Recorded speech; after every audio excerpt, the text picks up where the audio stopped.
Keyframes are a super helpful tool in Premiere Pro when it comes to up-leveling your editing skills. So let's talk about how you can use keyframes in a couple different ways to edit like a pro.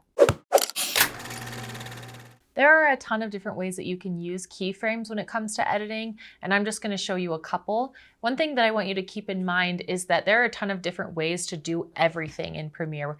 So, the way that I do it isn't the only way that you can do it. It's just a way to do it. If you want to be a serious editor, you should always be learning from other people.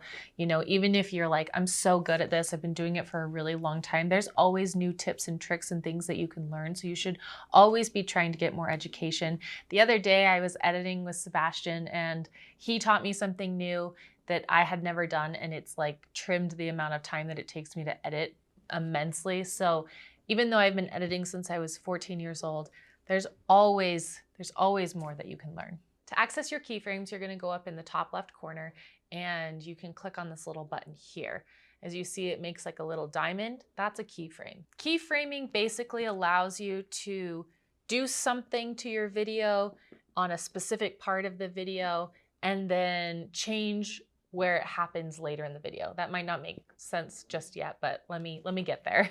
So for example, let's say you want your video to fly in to the space.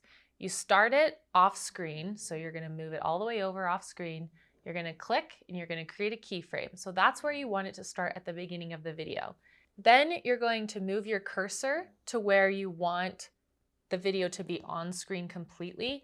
So then as you fly it back in, you put it in the position you want and you're gonna create another keyframe.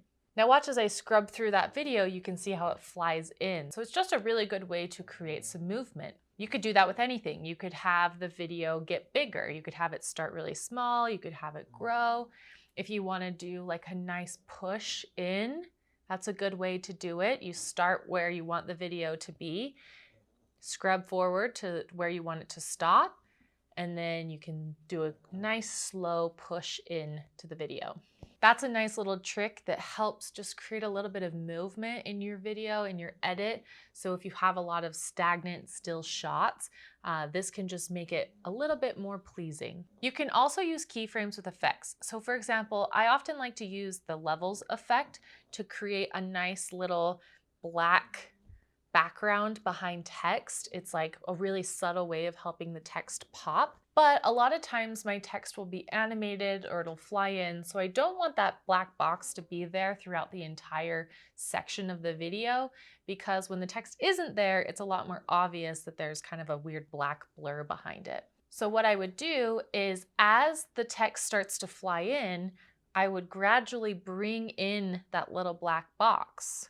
You do it the exact same way. You click, create a keyframe where you want it to start, where you want it to end. And then as the text box flies back out, again, I'm gonna fade that effect out so that it's not on the entire clip. One of my favorite tricks with keyframing, which absolutely blew my mind when I first learned about it, I have a whole other video that goes into the story of where I was just blurring nipples for a living. That was kind of my start in television, and I didn't know how to do this. So I spent hours and hours and hours and hours blurring nipples until I learned this trick. Let's say you want to blur something, you're going to put the blur where you want it, and Premiere does a really amazing job of tracking that object so that you don't have to go keyframe by keyframe by keyframe following that around.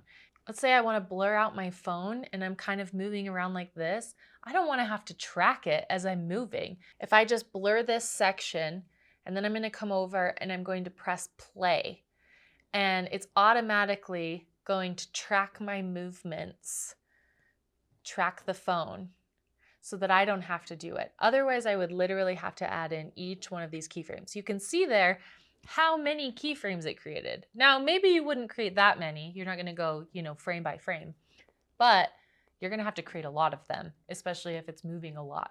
You press play, it might not do it perfectly, but all you have to do is go in and kind of make a few adjustments as opposed to following it the entire time. If you have a 30-minute video where 10 minutes of it is nipples that you have to blur out, it's gonna take a long time. So use this trick. Like I said, editing is one of those things that you will always be learning. You should never stop getting new skills, new tricks, learning new shortcuts. So make sure that you subscribe to our channel for more great tips like this. We are your video allies. You've got this, we've got your back, and we cannot wait to see what kind of content you create.